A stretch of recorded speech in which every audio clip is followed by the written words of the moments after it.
I nostri nonni utilizzavano per percepire se c'erano quantitativi di stamina elevati. Nel momento in cui però io vado ad aggiungere un wasabi, un pepe, un sale, le alghe, la soia, è chiaro che queste percezioni vengono completamente alterate.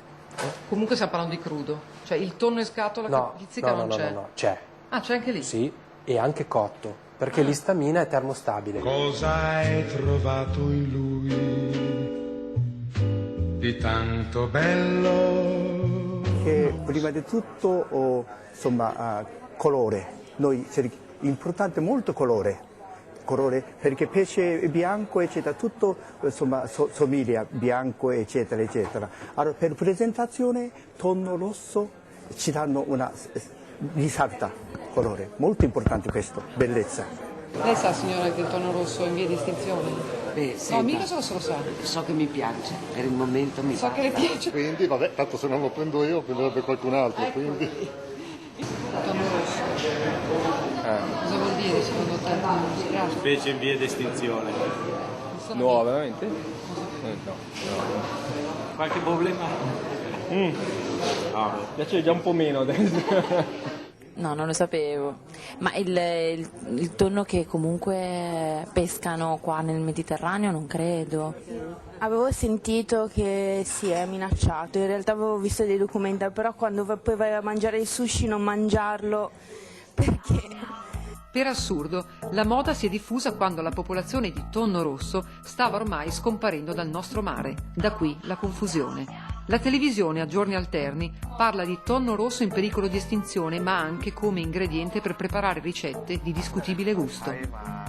La prima ricetta sarà braciola di tonno rosso con uva sultanina. Tra le tante specie a rischio di estinzione figura anche il tonno rosso dell'Atlantico. Ora la Commissione europea ne chiede il divieto di commercio internazionale. Il tonno, un pesce forse un po' troppo di moda per colpa dei giapponesi, sta quasi scomparendo dai nostri mari, ma invece è un pesce che si può fare in maniera semplice. È un prodotto di grande prestigio, un prodotto di grande qualità e occorre lavorare per diffonderne il consumo. Ritornerò in ginocchio da te. L'altra non è tonno per me. Ma nel caso eliminassimo completamente il tonno dal sushi, per voi il sushi avrebbe sempre lo stesso? Mi dispiacerebbe perché mi dispiacerebbe. Sì, insieme al salmone è quello che mangio di più di stagione sociale. La proprietaria di questa catena di takeaway di Milano si è posta il problema. Oggi segnala con appositi avvisi che il tonno rosso potrebbe non essere sempre reperibile. Prova a chiedere ai clienti come la prenderebbero se dovesse eliminarlo. Se eliminassimo il tonno dal menù, dai nostri menù, cosa ne penserebbe? A me piace il tonno. Mi piace, sì. Verrei lo stesso. Ah, verrebbe lo stesso perché... Però mi dispiacerebbe un po'. Perché qui in Italia c'è una tonnara, eccetera, seconda stagione, anche Trapani, eccetera. Per quanti volte consumare tonno qui in Italia? Per me non c'è problema. Se intende per tonnare quelle del sud Italia, nel quale si pratica la mattanza, come questa in provincia di Trapani, è chiusa. Oggi è un museo della tonnara con annesso ristorante. È dal 2004 che qua non si fa più la mattanza del tonno. È un sacrilegio abbandonare queste barche così, guarda. Anche la mattanza di Favignana, la più famosa, ha smesso di essere il fenomeno da baraccone per turisti che era diventata negli ultimi anni. Quanti anni qua a Favignana non si fa la mattanza? Ma da mattanza dall'anno scorso ma si è pescato pochissimo tonno. A livello 150 tonni, ma tutti tonnetti piccole da 50 kg, 30 kg. Poi lo stabilimento è chiuso da circa 35 anni qua a Favignana. Tutte le altre tonnare sono reperti archeologici, ne sopravvive una soltanto in Sardegna. Il tonno rosso che si trova nelle scatole è quel poco che ci resta. L'80% del tonno che in primavera migra dall'Atlantico entrando nel Mediterraneo finisce dall'altra parte del mondo.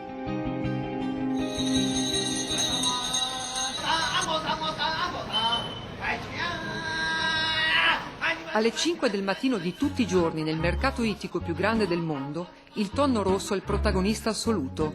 L'asta non inizia finché non si pratica un taglio sulla coda e si verifica la qualità e la quantità di grasso, che fa alzare il prezzo anche a cifre esorbitanti. Alcuni esemplari sono stati battuti all'asta 500 euro, ma al chilo. È il foie gras dei giapponesi, che ne consumano 400.000 tonnellate l'anno. Dopo aver sfruttato le popolazioni di tonno rosso del Sud Pacifico, dell'Indiano e dell'Atlantico occidentale, sono passati al Mediterraneo, agli inizi degli anni '80. Pur conoscendo i precedenti sull'impatto devastante di questa pesca industriale, l'Europa ha invogliato i paesi affacciati sul Mediterraneo a tuffarsi nell'affare, Italia inclusa. Tra Salerno e Cetara siamo in 22 imbarcazioni, ma tutti di questo livello qui, è un livello barche tecnologicamente molto avanzate. Pasquale Della Monica è il numero 1 della pesca al tonno in Italia. Da solo ha un terzo delle quote tonno assegnate al nostro paese. E i giapponesi quando hanno cominciato a comprarle il pesce? I giapponesi sono 10-15 anni che sono venuti qui. Prima eravamo soltanto italiani, francesi a pescarlo. Poi via. Oggi ce ne sono tutti. Libici, tunisini, turchi. Dal 95 al 2005 si moltiplicano le imbarcazioni che danno la caccia ai tonni, che in primavera passano dall'Atlantico al Mediterraneo per riprodursi.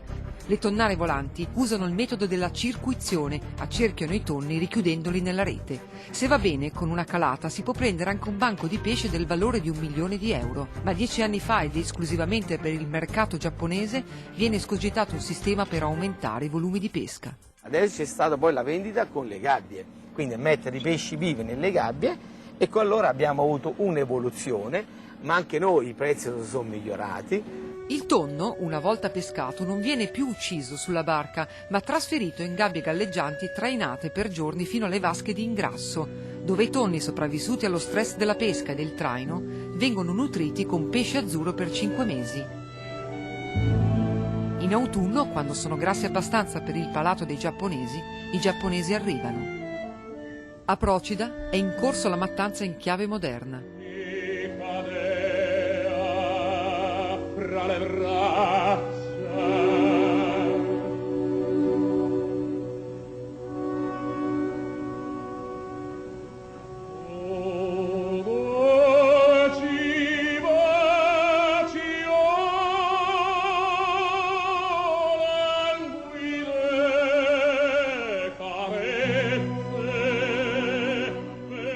I tonni passano dall'abbraccio degli uomini al raffio che li trascina sulla barca, vengono poi colpiti in punti vitali.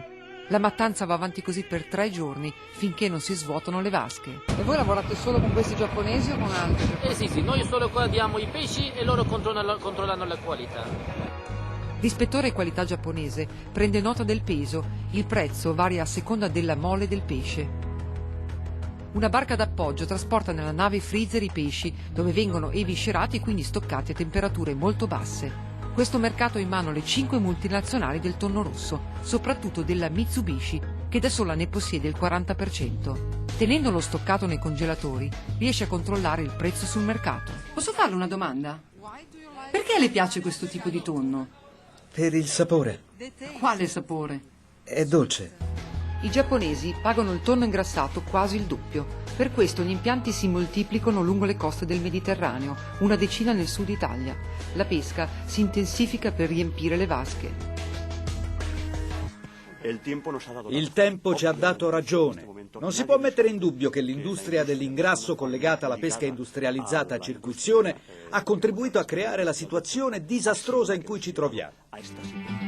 Nel 2008 il WWF fa un'indagine accurata per un'intera stagione, controllando i movimenti delle flotte italiane, i trasbordi illegali tra barche, i riversamenti negli ingrassi. Documenta l'uso di velivoli per individuare i banchi del tonno, anche se vietati dall'anno precedente. Il dossier conclude con una stima.